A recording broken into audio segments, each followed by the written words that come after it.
Here's one for you, folks. Hope you enjoy it. Issue with their mechanics, and the Ford CEO says there's 6,000 empty bays, vehicles that need to get fixed, but there's not a mechanic to fix it. But it's a huge issue, not just the Ford, it's every dealership. It's crazy how dealerships work. You have high turnover throughout the whole dealership, but there's only one position there that's really a skilled position. You can't just hire some random mechanic. They gotta know what they're doing. But they get treated worse than anybody in the dealership. I heard that. The main guy, and he gets treated like crap. Isn't that something? Go figure, right?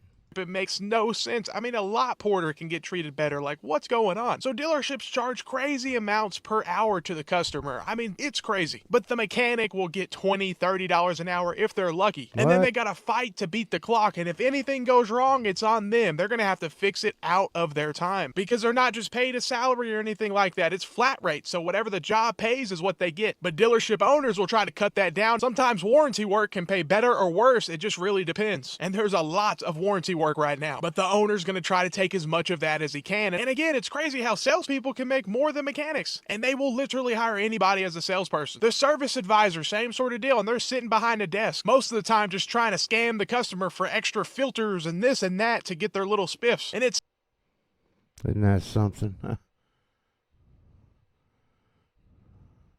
What a rigmarole, folks.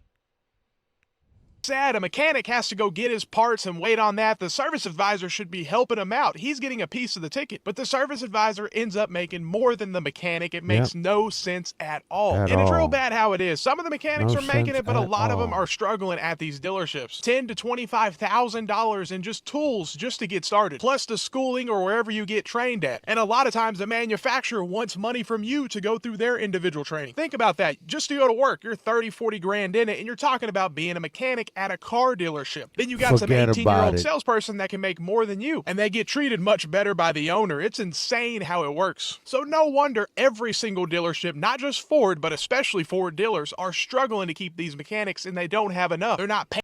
It don't work. That's why. And good enough, even though they're charging an arm and a leg to... Man, let me tell y'all why being in the automotive industry ain't working to me no more. For one, man, if you're going to school, that's your old way. You don't need school to get into the automotive industry. I figured that out the hard way because I went, but now that I'm in, you don't need it. Number two, tools. Tools, man, that shit is just overly priced. Unless you're going to Harbor Freight. Harbor Freight is the go-to spot, but anything outside of Harbor Freight, bro, I just feel like it's just overpriced. Number three, the pay. Now, you got two ways of getting paid when being in the automotive industry. Most of the time it's flat rate or hourly. Now, flat rate, you're getting paid on the car or the whatever the book price is on that car. So just say the car is quartered for 4 hours of work and you get it done in 8 hours, you get paid for 4. What's going hourly, on? we all know how hourly works, so I'm not gonna get too deep into that. Now, there are some where I offer salary. What's going on around here, folks? There's some problems. That's for sure. Plus commission. Now, I think that's the way to go, but it's just harder to find someone just like that. Number three, the work hours. I mean, being new to it, I mean, I feel like it's alright, but it's just overworked. You're just overworked, bro. You working six days out the week, sometimes 10 to 12 hours a day. So it's just not worth it for the pay. You got that right. It ain't worth it altogether. Not anymore.